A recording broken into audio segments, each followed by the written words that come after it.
Hi, my name is Kirtan, and I am working on a candle line made for book lovers called Sense Fiction.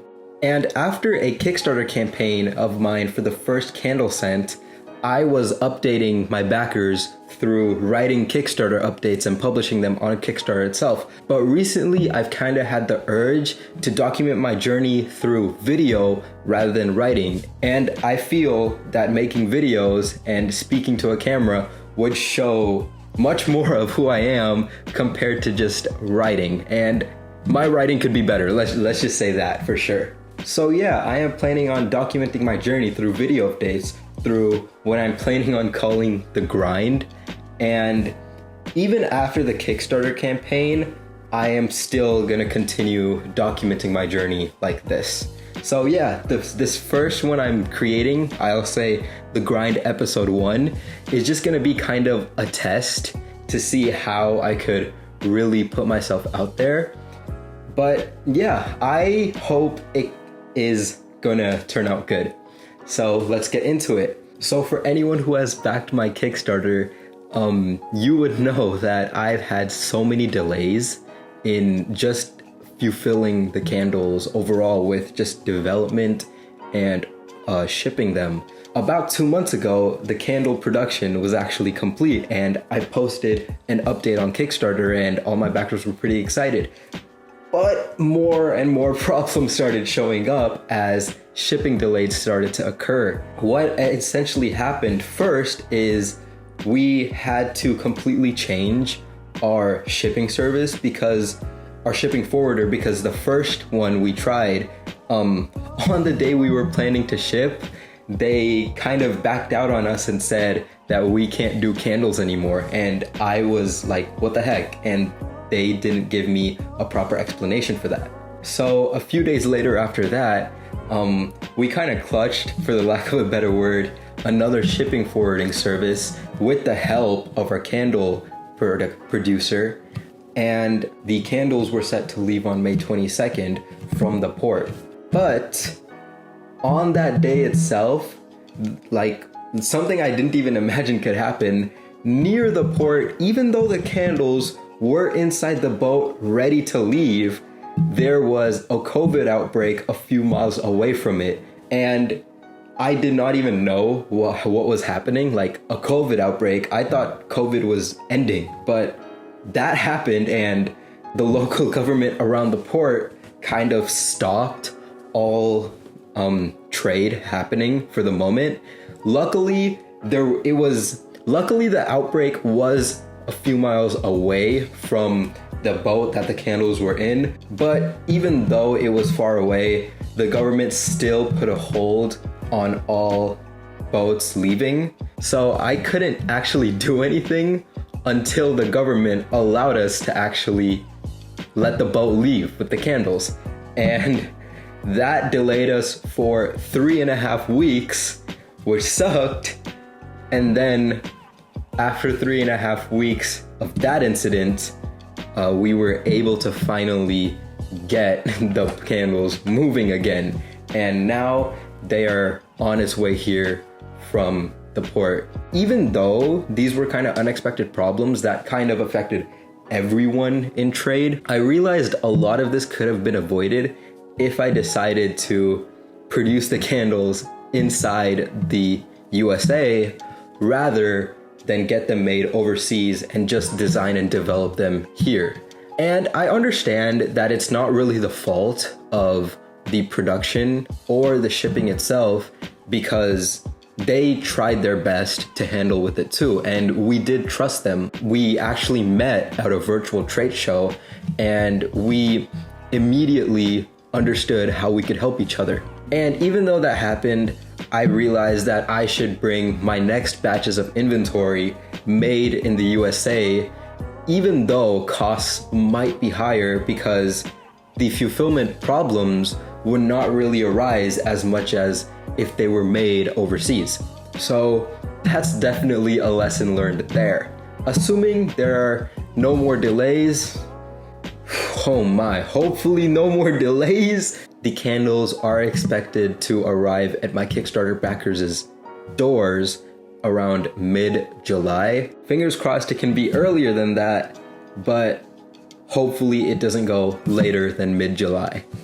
And another thing I'm kind of working on, other than shipping delays, is just how I communicate this current scent that I've had a Kickstarter for. I did kind of write that this is gonna smell like a vintage leatherback book with notes of cashmere and clove, which are actually inside the scent and the fragrance notes. But as I smell the candle over and over again, I do realize that there is a little bit closer of a sweeter vibe to it with those notes embedded, and I'm not 100% sure if I communicated that correctly. So as I deliver the candles to my Kickstarter backers, I plan to try to get as much feedback as possible regarding what they expected the scent to be, what it actually is to them, and whether I should change the scent completely or just a little bit, or even just keep the scent the same and just change how I communicate it. Overall, I plan to hopefully get as much feedback as possible from my Kickstarter backers to just continue to improve, because I am really excited to see what could actually happen with this candle line. But I just want to make sure that I'm completely kosher about how I'm just going about the process. Now, as I try to, for the lack of a better word again, scale Sense Fiction and introduce it to more people, I am experimenting with how I should essentially continue to build Sense Fiction's audience and what strategies I should double down on. As I continue to take a look at what social media's book lovers use, what is really of value to them so they continue to follow my content, I've kind of thought of specifically 3 things I would be okay with using, which are 1, YouTube, blogging, and Instagram. I understand there are other social media platforms I can double down on, such as Facebook and TikTok, which people call Book Talk. But for me, I realized if I go to all of those, I would be spreading myself too thin and not really have a clear strategy of how I'm trying to introduce Sense Fiction to more people and overall get more and more customers. So I've planned on using this exact channel to do something like weekly book reviews, where I can just document my journey of reading and just share my thoughts on every book I read each week or 2. Also, I've been planning on using blogging to repurpose content I would put out on YouTube, such as, once again, book reviews. I plan to see how I could essentially make it more search friendly for people that are kind of searching for new books to read, and link them to Sense Fiction's website, and overall see if I can have some sort of lead magnet where I collect their email and anybody who goes across the blog can join the Sense Fiction email list. Most people who try to collect email lists have some sort of what they call lead magnet or opt-in, where the person who is subscribing to the email list will get some sort of value, say maybe a free ebook, some free tips and tricks and such. This is something I've definitely been struggling with for a while, just trying to come up with lead magnets.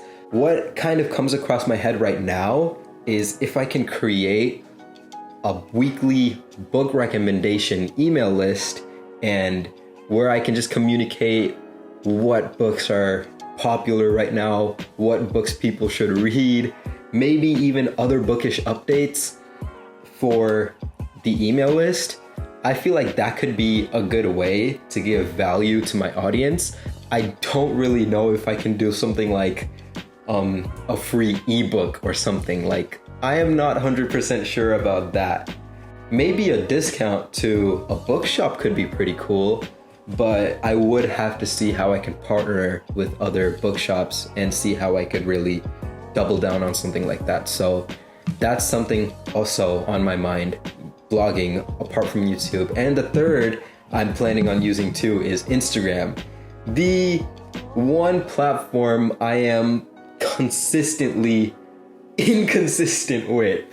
And I even have relationships with micro influencers in the Bookstagram space. We even had a micro influencer post about science fiction, but I know I could have much better content for my Instagram and just be way more consistent with it, because the Instagram algorithm just likes if people are consistent with their content.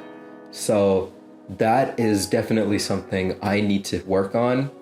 Many people who follow my Instagram know that this is something I need to work on. So hopefully by the next video of the grind, I have just a better Instagram account and following as a byproduct of that. And the last thing I want to talk about in this episode of the grind is that I've relaunched for pre-sales of the candle I had a Kickstarter for.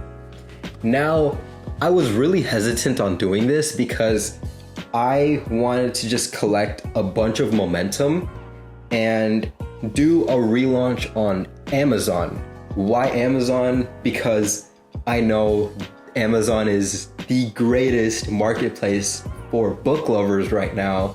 So if I can kind of tap into that by showing that this is a trending product on Amazon, Amazon would start to recommend it more through their algorithm.